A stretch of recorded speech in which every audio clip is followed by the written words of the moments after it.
There we go. The lady said we're recording in progress. So there we go. Welcome to the hello. Is the door open? Maybe just leave the door open, just slightly ajar. Then people can just come in.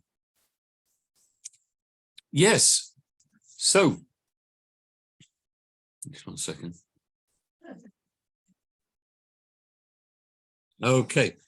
So here we are at the final book of the Chumash, Devarim, Devarim, Deuteronomy it is called in English because, of course, Deuteronomy, Deut, I believe, is like, Dio means like the Deut, that's why it's called the Mishnah Torah, the repetition, if you like, of the Torah. And it is, if you could consider perhaps Moshe's swan song to the Jewish people before he departs. He gives a whole review of everything that the people have been through up until then, the journey, the challenges, the difficulties, and the first preamble that we speak about, which is sort of somewhat unusual because each of the books of the Torah, normally, at least the last 3 books, Exodus, Shmos, Vayikra, and Bamidbar, have spoken in a very positive, warm way to the Jewish people. And here, it's a little different. And Rashi says, Eila hadvarim asher diber Moshe el kol b'nei Yisrael be'evi Yarden. Now, these are the words that Moshe spoke. And then he gives a whole list of names of areas that some of which are familiar and some of which are very unfamiliar.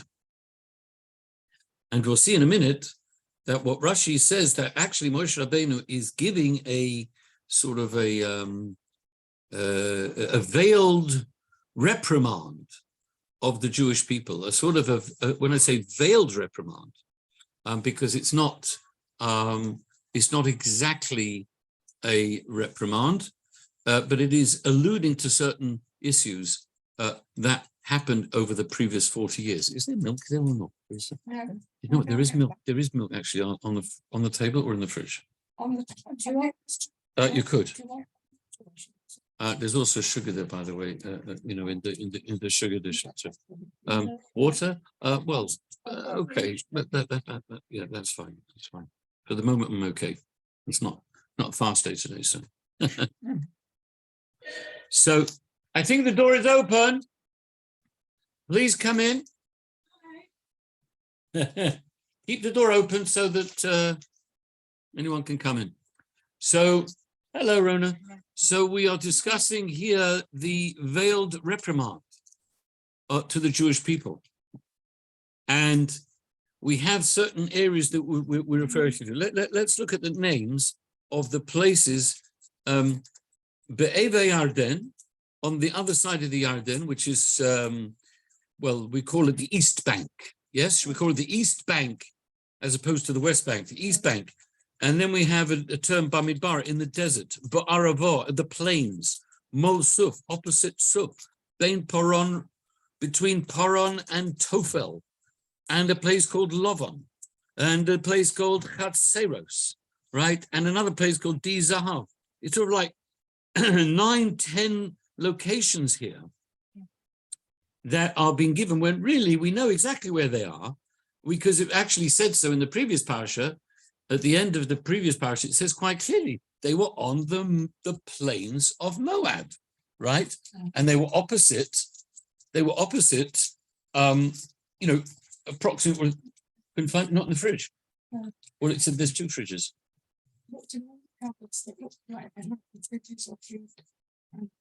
Okay, hold on a second. Well, we don't know that. And get yourself water. I know, it was on the table. Ah, no wonder. Here you are. What about water for the rabbi? Sorry, apologies for the for having water for the rabbi. Don't worry about the rabbi. What the Torah is water. The Torah is water. Here we are. Sorry, but yes, indeed. So we know exactly where they were. They were on the plains of Moab, opposite what is today currently Jericho. Okay, and so what are all these names about? So Rashi says, you know what these names are? These names are alluding to various negative. They are alluding to various negative experiences that the Jewish people went through throughout the desert, throughout the 40 years. And he says, well, he starts off at Eva HaYarden. Okay, that's sort of that's pretty normal, but the Midbar, of course, that the fact that they complained in the Midbar. Rashi goes through all these places. They complained in the Midbar. They sinned at Baal Peor, which was an area called the Arava. Mul Suf. What's Suf? It was up by the Yam Suf, the sea of the Red Sea, the Reed Sea, right, where they were being. They complained that the Egyptians are going to come and yes, they were going to come and kill them, and they started complaining, and right, and then there was Horon and Tofel.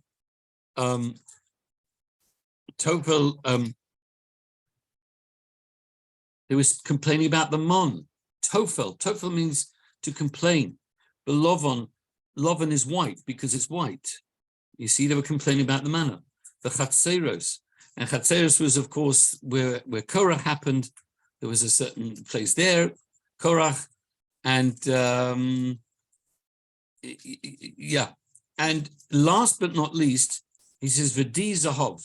Now, V'di Zahov was, of course, Zov was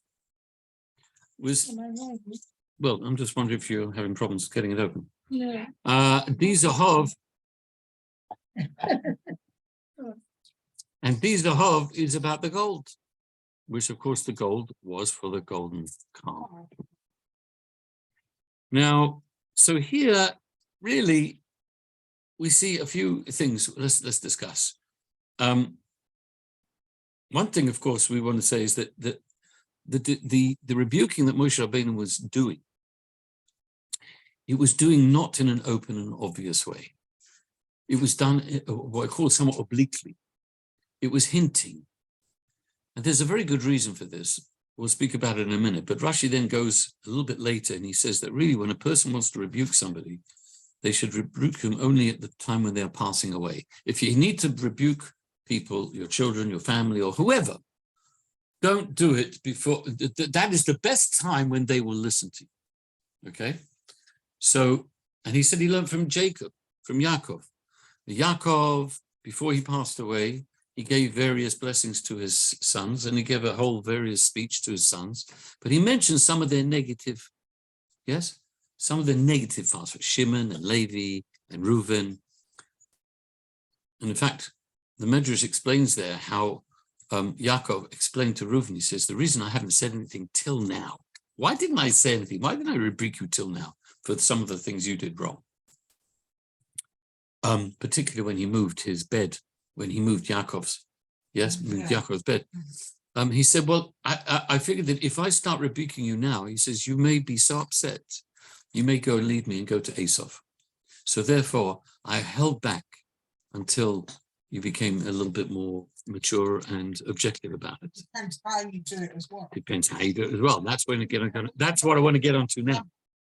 Not do it in front of other people. Well, here we're talking about in front of Klal Yisrael, and there was actually a necessity of saying in front of everybody. Yeah, it's a different thing, but I'm saying generally once. Oh, generally, of course, it should be private. Of course, you do it. If you're going to tell someone, if you're going to reprimand, it's supposed to be done privately. No, but kids want to walk out and leave home. Sorry? Kids very often today will walk out and leave home if the parents keep telling them. Yeah. Well, this is another thing. Keep telling them off. You see, this is the other thing, that why Moshe waited till he was about to pass on, is because he realized it's one of the things Rashi mentions. If you keep rebuking somebody over and over again, it becomes water off a duck's back, literally, and people. the person who you're telling off with very bad self-image. Exactly. And they don't feel good Correct. about themselves. 100%. 100%. It lowers their self-esteem. Exactly. Correct. And And it's embarrassing. It's embarrassing. Yes, they have to keep being told off. And here we see something, an amazing thing over here, where we have V'di Zahav. Now, what does Di Zahav mean? Di Zahav, you could read it as Dai Zahav. Yes? Now look at this. What it's, if you look at Rashi, it's the last comment in verse Aleph. If you could, those of you who have a Chumash there, read the Rashi. Hoichichon al ha'ega. It's on the second column. It's the last Rashi before verse base. I'll just translate it for you. V'di Zahav hoichichon al ha'egel. He rebuked him for the golden calf. She also b'shvil roi v'azov shehoy that they made because of all of the great amount of gold that they had. As it says in a verse, whereas the verse is from Hosea, I gave you a lot of silver.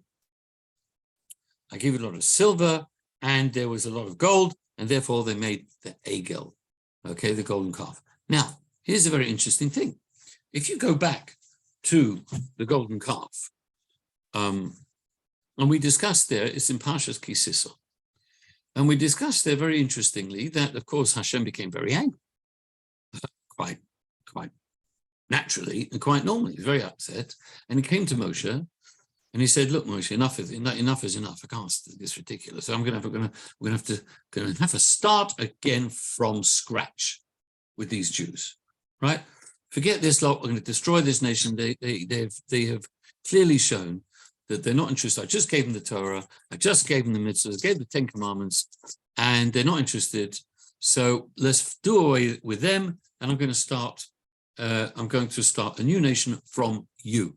Your seed, your children, and great-grandchildren, they will multiply. We'll have new people. They'll be better. Moshe says, oh, no, you don't. He says, don't you? Oh, excuse me. No way. He says, if that's what you plan to do, then I want to have no part of this Torah.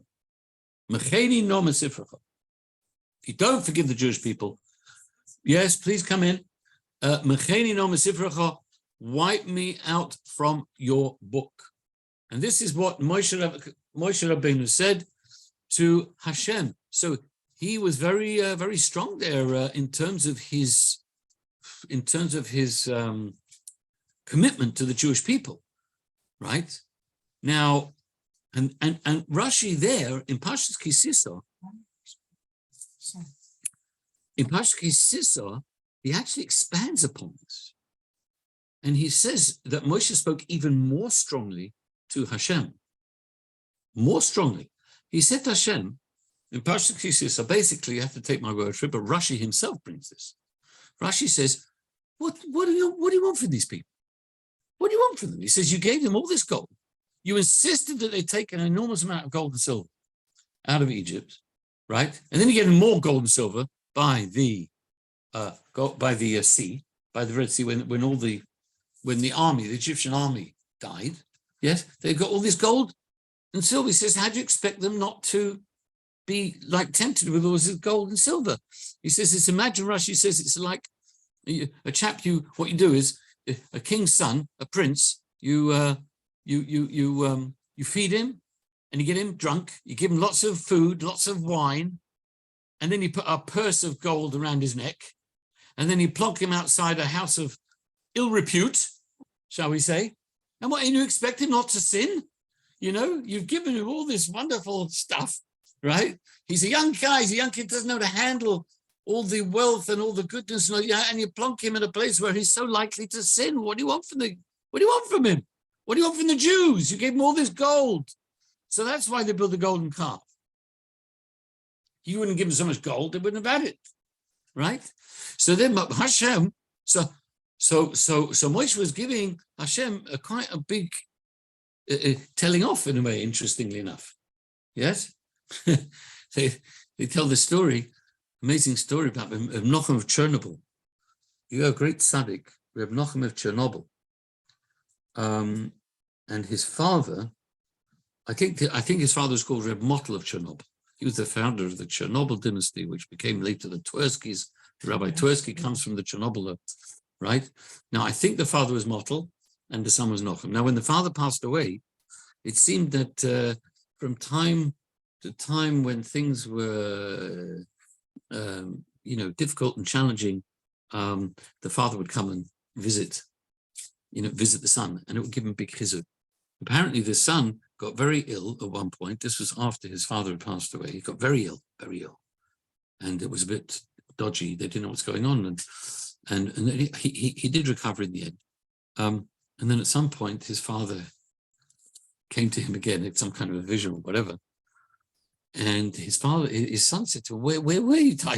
Like I was so ill. He was dead. He said, you didn't come and visit me. I was waiting to see you, to give you a chizuk or whatever."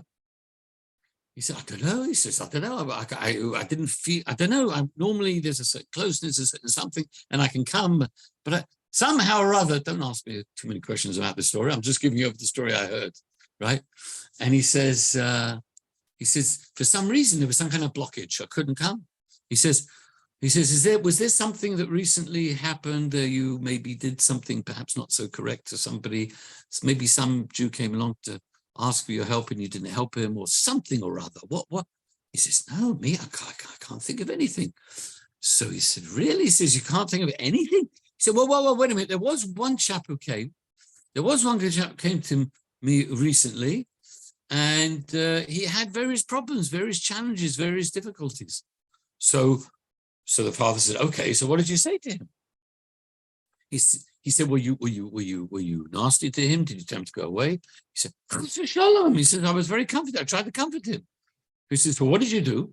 What did you say to him?" He said, "Well, I comforted him. I tried to comfort him with the pasuk." There's a verse that says, "Es asher yehav Hashem yochiach," that he who Hashem, if he loves you, Hashem rebukes you. Hashem, right? Es asher yehav, he who he loves, he will rebuke.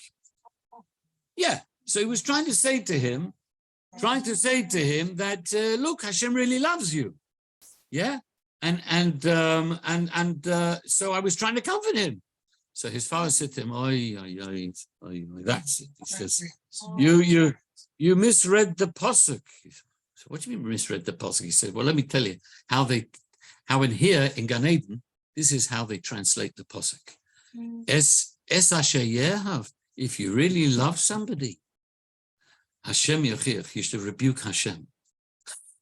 You should rebuke Hashem for the tough difficulties that he's having." Yes, like totally upside down, totally different. Es asher yehav, if you really have Avos Yisrael, don't tell the guy off. Well, no, Hashem's rebuking you. He loves you. No, if you see somebody suffering, you should complain to Hashem. Why don't let this person suffer? You rebuke Hashem. I mean, obviously it's a very high level, talking about tzaddikim. That's why I said, don't ask me too many questions on this, because it's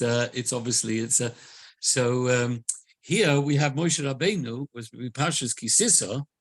He sees the Jews singing, and what does he do? He's telling Hashem off. He said, "Who started this golden calf? It was you. You gave him all this gold." Right now, so here's the interesting thing. Come to this Parsha. What does he say? He doesn't just rebuke them. He alludes to the fact that they had too much gold. In other words, like this: when you want to rebuke somebody, if you want to not rebuke, let's use the word reprimand or reprove, because rebuke implies almost you're insulting the person. Okay, as the Rabbi once told Jonathan Sachs, that the word rebuke is not the right word to translate hochiach, lahochiach. In Hebrew, it does not mean rebuke, because rebuke is like an insult almost. Lahochiach means to reprove, to reprimand, but it's much gentler than rebuke. It's almost clarifying. Lahochiach almost is to clarify where a person has slipped up. That's what it is. Rebuking is like clobbering them over the head, you see? So that's the wrong word. Sorry? Improve. Well, the improve could imply that there's nothing wrong. You just need to get better. Yeah. Yes? You know what I mean? So sometimes there are certain things that do need fixing. right? But the key is, and this is what I wanted to share with you, that Moshe Rabbeinu understood that when it comes to improving, reproving, reprimanding, you have to make sure that the other person understands and feels that you love them, you care about them. It's not you're using the opportunity just to hit them over the head. You are doing it for their benefit. You love them and care about them. You have to do it the right way. You have to do it, but it's not just the right way you do it. Before you even start doing it, you have to have, the person has to feel that you love them and care about them. And you're their best advocate. Right. You're the advocate for them. Notwithstanding. You're not against them. So what was Moshe saying here? It's very interesting. Because of course, at that point in time, he was rebuking Hashem because he, right? And now here he is reproving or reprimanding Jewish people, but he does it in a way, not that just hits them over the head. He does it in a way that these are. Yes, I realize. Hello. He did it in a way that appreciates that who they are. He says, look, I know you had a very challenging situation here. I know it was because you had too much gold. I understand that it was a test. I understand that this was a difficult task for you to overcome. I get it. But you still stood up. Yeah, it's different, isn't it? When you say you get somebody, you empathize with them, you understand. You understand their weaknesses, their challenges, their failures. You know, there's a great story about Rabbi, his name was Sholem Ber Gordon. Right? You know Rabbi Gordon? You know Rabbi Gordon's father, Olav Sholem. Now his name was Sholem Dov Ber Gordon. He was the Rav in Maplewood, New Jersey. In fact, I went to stay there once for Pesach. Yeah, would you believe? About 40 years ago, a very long time ago, I went there for Pesach with a friend at Rabbi Gordon's house. Before I knew Rabbi Gordon Jr., I went there my friend he'd been in New Jersey. And when he was a young rabbi in the 40s, the Friedrich Rebbe, he was sent to become the Rav in the shul. He must have been in his 20s. And this is 1940s.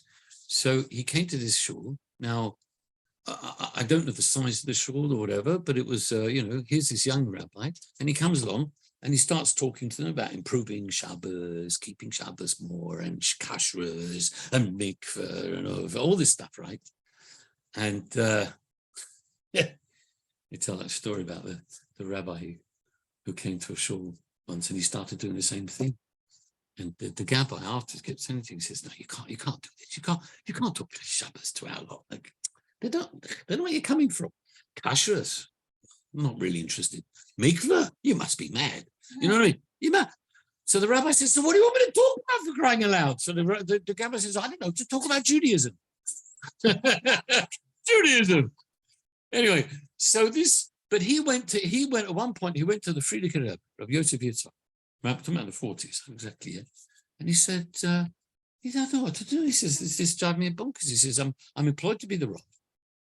I'm come to help become the spiritual leader of this community. And I get up there talking, and the crowd, they're not receptive. They don't want to know. They're like, this is I don't exactly know how to move forward here, because if I don't tell them, I'm not keeping true to my, to my job. And if I do tell them, they're getting all a bit upset. They don't really want to know. So what do I do here? So the Rebbe told him a very interesting thing. He gave him a fantastic metaphor. He said like this. He said, we have a thing here in America called the schwitzer, it's the sauna. Yes, a sauna. This used to be very popular. Yeah. It was very much popular sometimes in the 40s, 50s in America. Everybody used to go to a sauna. For men. Yes, mainly for men. Okay. And now part of apparently, I don't know, I've only been to one or two saunas in my life, but apparently in those days, what they used to do was you always like very hot and everything. You pour the water on, you get hotter and hotter. And okay. One of the things they do is once you're nice and hot and you're really schwitzing, as they say, yes, apparently they take some kind of branches and they bash you over they whip you with these things, and it's supposed to feel amazing. They're supposed to feel wonderful. I don't know what they do. I don't know which branches they are, right? But apparently, and you feel like,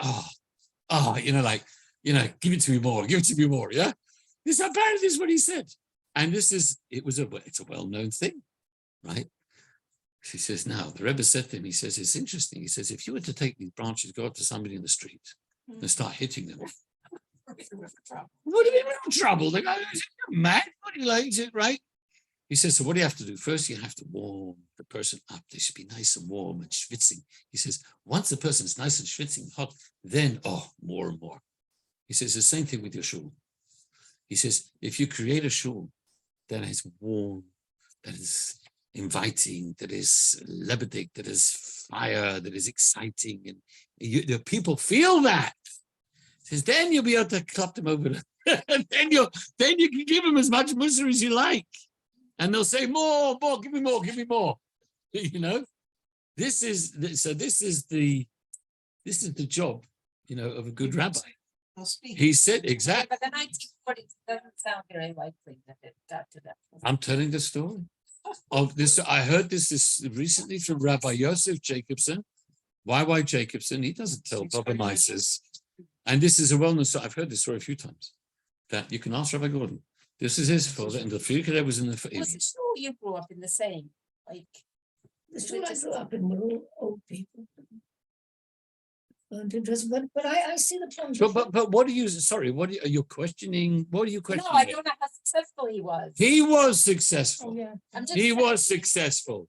He was successful. He was there for about 50 years or something. Okay, he was the Rav in the shul, very long time, until he passed away. There was only one shul he had. That was his shul, right? So you're talking about for the mid-40s, and he passed away. When did he pass? 10 years, maybe. It takes years. Maybe. He takes Ami's place, and I said to him, "Oh, you're so lucky you've got people here." But with this Chabad house, exactly. Chabad is a Yes. He said, this Rabbi Gordon, by the way, told the story to Yossi Jacobson. He said to him, there's a young Rav. I mean, I guess he was 20. I don't even know if he was married at the time. He might have been married. He says, there's a young Rav who said, would he need any other advice going out into the world and going on his job other than that story? So that sums it up, right? You come, if you want to improve people, first you have to warm them up.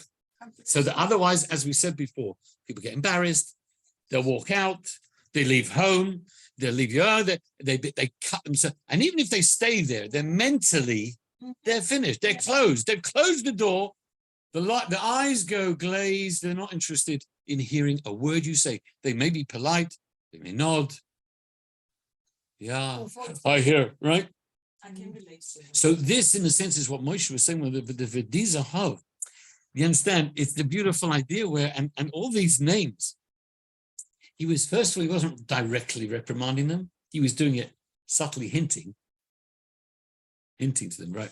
Remember when that happened? And remember, Yom Suf, Yom Suf, Molsuf. So yeah, remember that. We remember that, right? And then, and Moshe is just reminding them. He's not saying, you did this, and you did that, and you did this, and you did that, right? Well, even before he died, he didn't do that.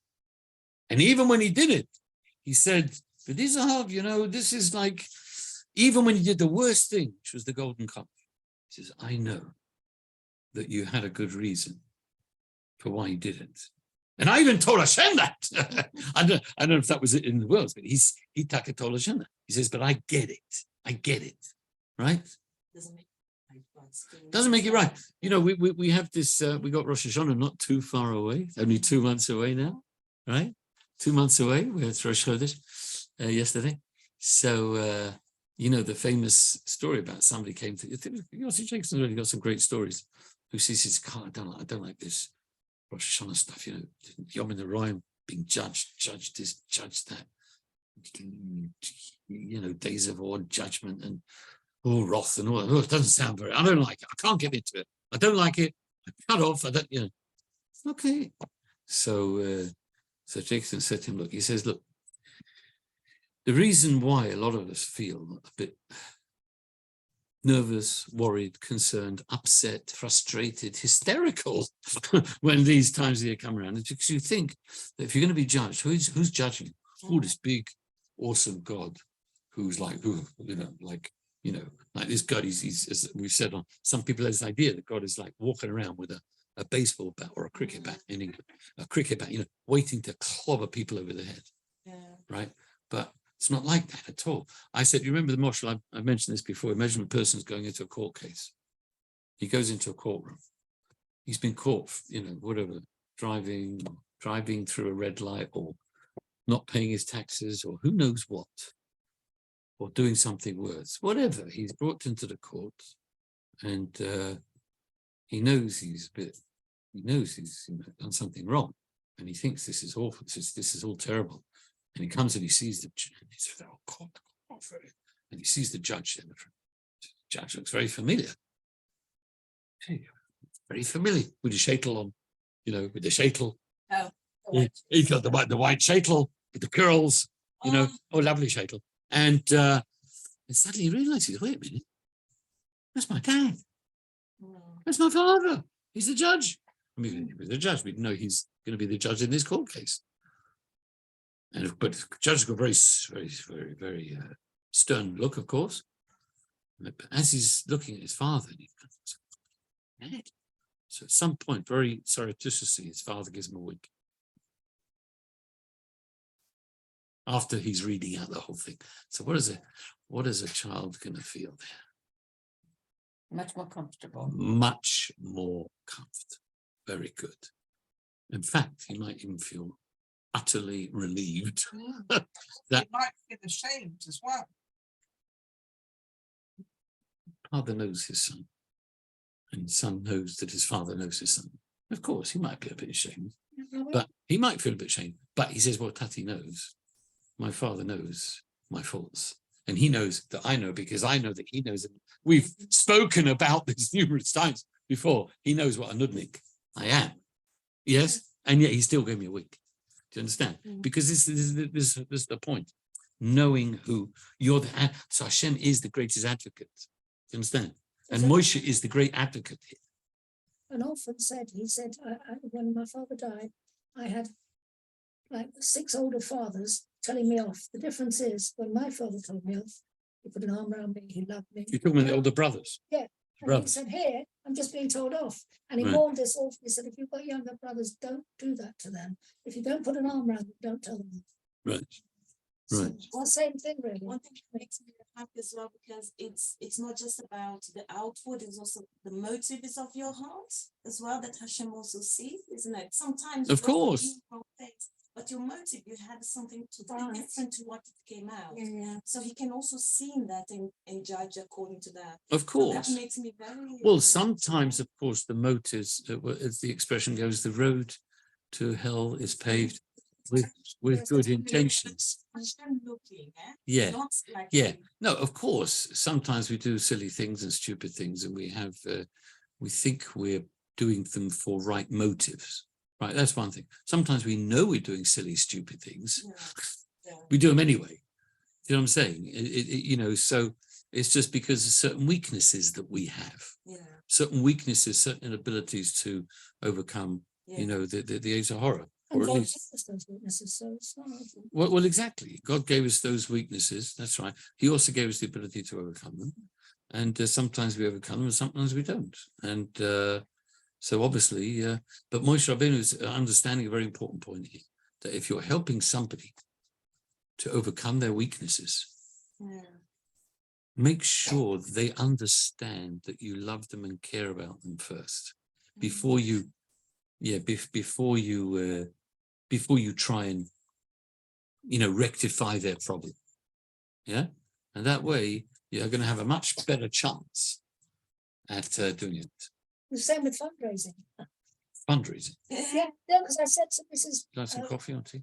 I said, but this young lady's son-in-law, when he became the clerk up there, and I said, but how are you funding all this? You're making cheesecakes, you're doing them now. He said, I work. I said, you work to support your family. I said, you can't work. He said, well, I hope that people will appreciate what I'm doing eventually and help me. And that's the thing, if people appreciate, you want to get money, you want to get help, let them see what you're doing, let them appreciate you. It's the same idea that is you warm them up. You can't go up to somebody and say, when you want money for Chabad House, if they appreciate what you're doing, you'll get it. And if not, you'll get a pound. I think I'm going to employ Mrs. Sucker as my full-time fundraiser. Would you like a job? Oh, we can do it part-time. Elliot, that's not. Yeah. Well, Elliot. Otherwise, Okay. he just takes nothing. Okay. Yes. I'm not sure what time. Oh, wait, okay, fine. Okay. Now, yeah, okay, fine. Now, here's another thing I want to share with you. If you go to So good question. was like an intercessor, right? Like a Moshe, yeah. yeah, It was on this case. Yes. It was, yeah. The Lord, oh yeah, yeah. yeah, Okay.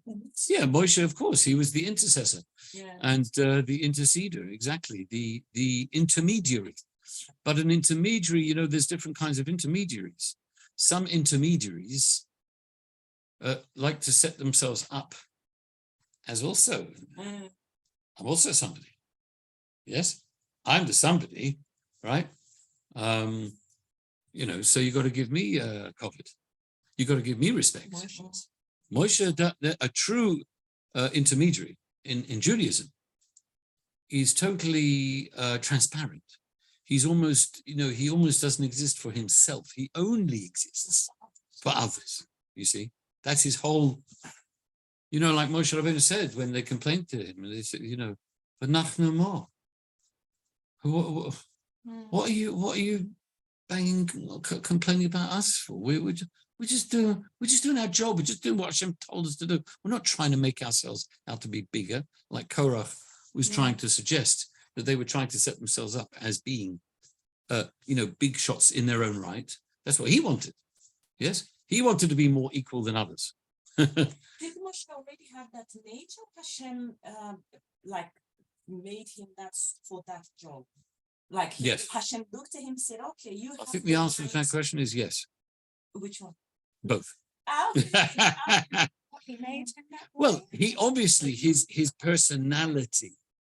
Do you understand? His personality was such that he was like that. He was a very humble person.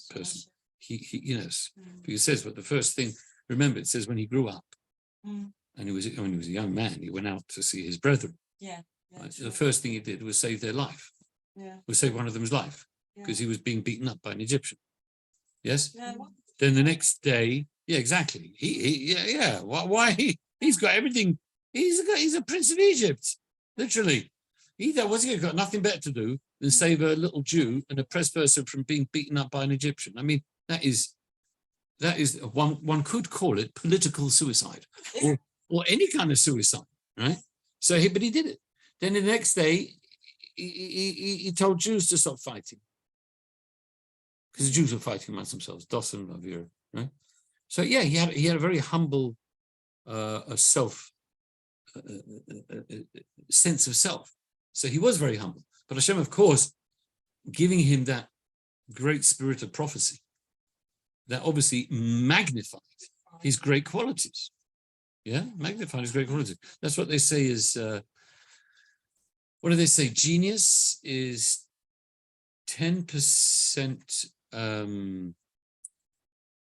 inspiration and 90% perspiration. It's because what Hashem gives you is what Hashem gives you, but that's 10%. But if you want to really make it great, if you want to be great, you schwitz 90% of the time, right? The guys who win Wimbledon, right? We just got a new Wimbledon championship, right? Right. These guys, they don't just play a lot of tennis. You know what I'm saying? You don't get to be a Wimbledon champion by playing a lot of tennis. You know, it's an unbelievably rigorous testing for these giants, right? Now you may say, well, one of the greatest players ever. So what do you expect? What do you expect? No.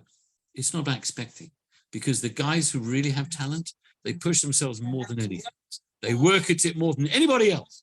So that's why they're the world champions. That's it. It's not just about working, because some people, if you work your guts out and you don't have the talent, sorry, not going to help.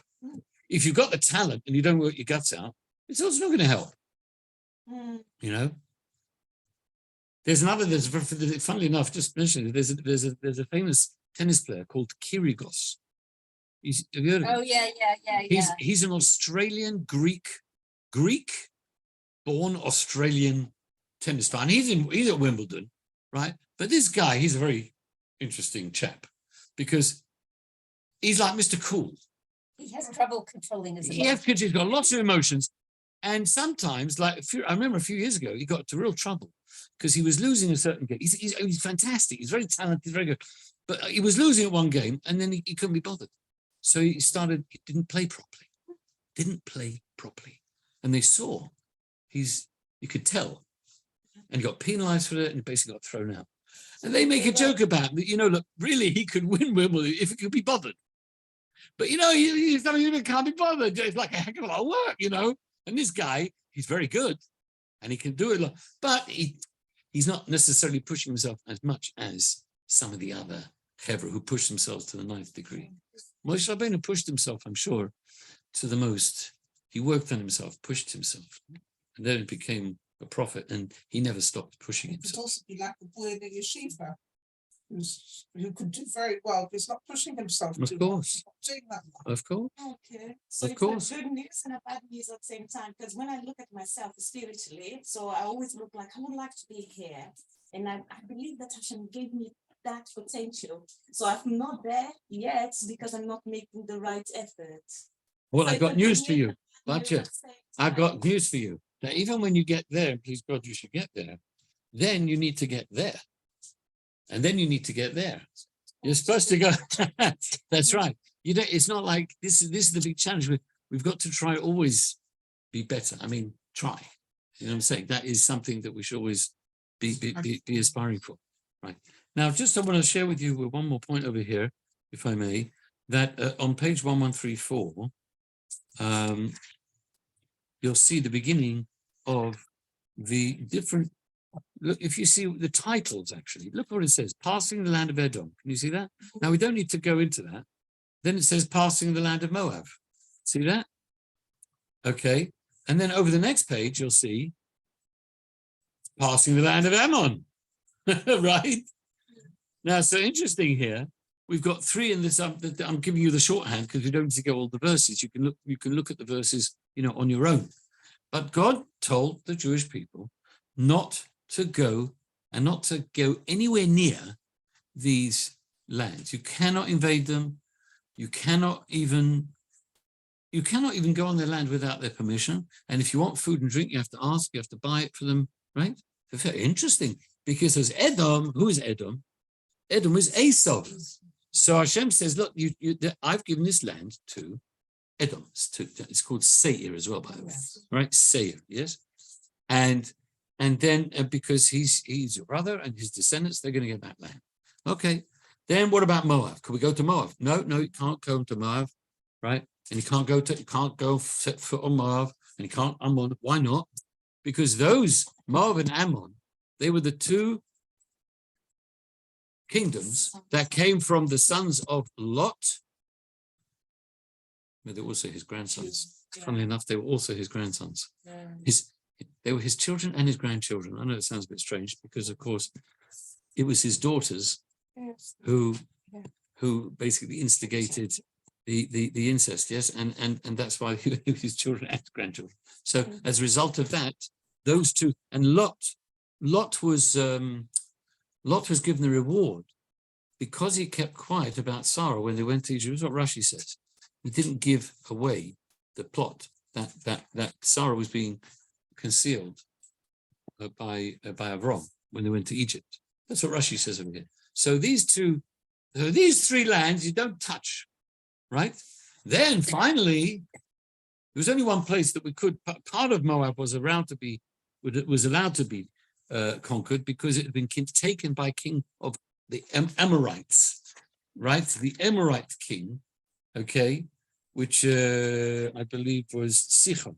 Sichon, who was the king of the Emor, they took some of the land from Moab, right? So it became Amorite lands.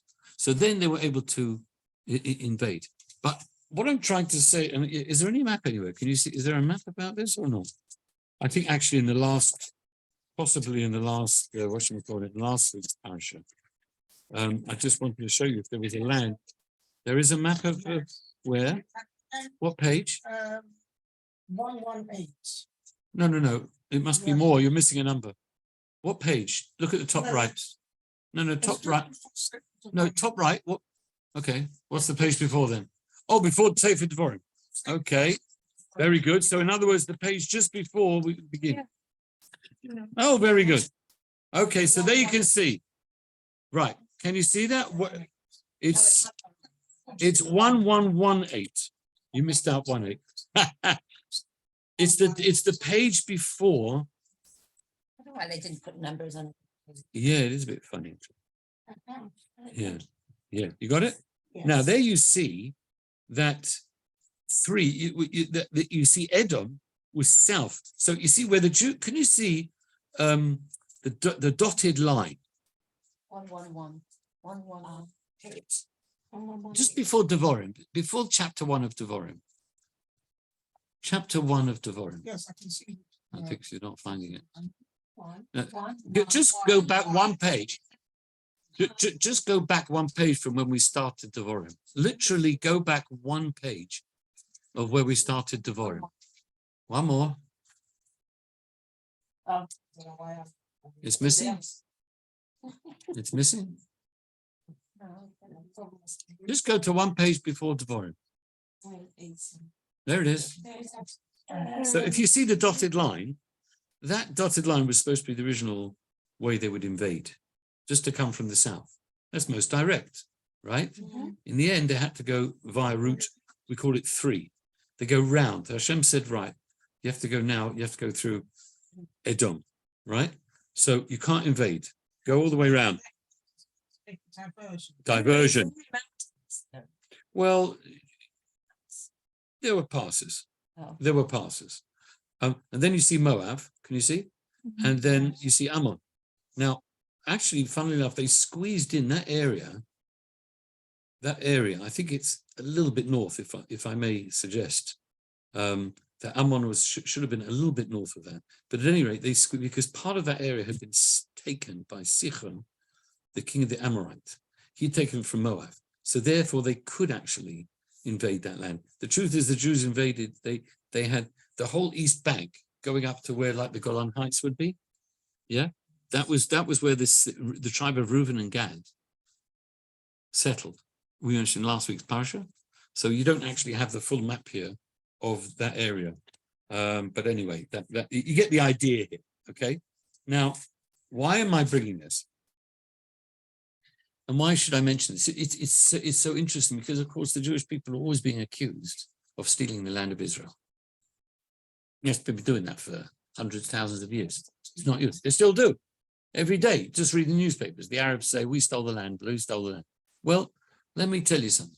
And this is what all the Gentile lecturers, need to know. First of all, don't lecture us about theft and what's not theft. Because while your ancestors were busy offering up their children as sacrifices and worshipping pagan idols and doing the most abominable, disgusting, immoral things, okay, we were teaching our kids that you can't go to this land because it doesn't belong to you.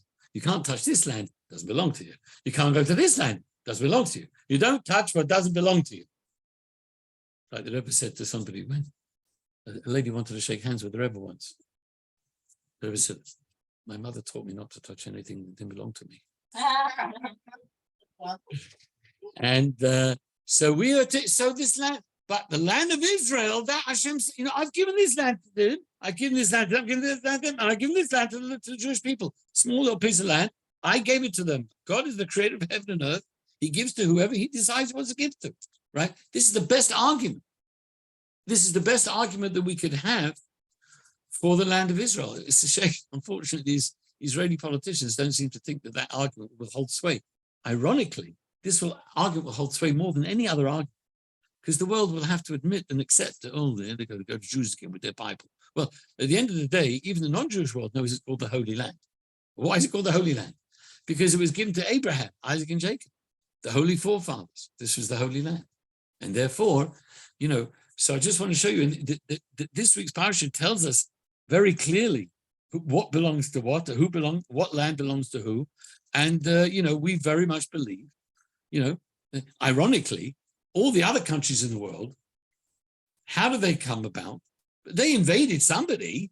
They took over somebody's land. Why? Not because God said, because they want. That's my country. I want to take it over. Finished. Right? America took over from the Indians. Right? England took over from the Saxons and the Angles and the who knows what, the Vikings. Everybody invaded everybody. Right? But the Jews, we were told this is your land.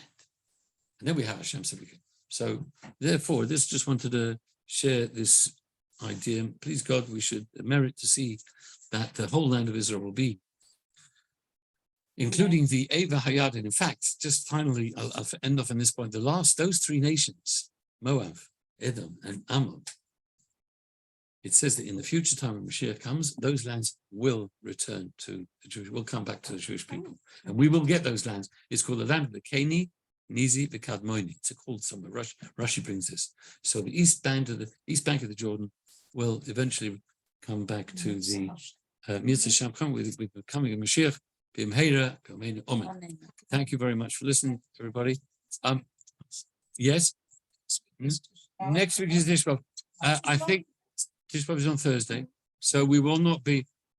We'll have to play it by ear to see if people are around. Normally, after Tishbav, we do tend to take a bit of a break. We'll see if there is a. We'll see. We'll have to. I think we'll play over here. If there are people who'd like to come, you'll be away. So we have to see exactly what's going on there. Well, there you go. So we may be taking a break now until. But we shall play it by ear. You're where? How are you? Yes, straight after Tisha B'Av. Wayne Benson.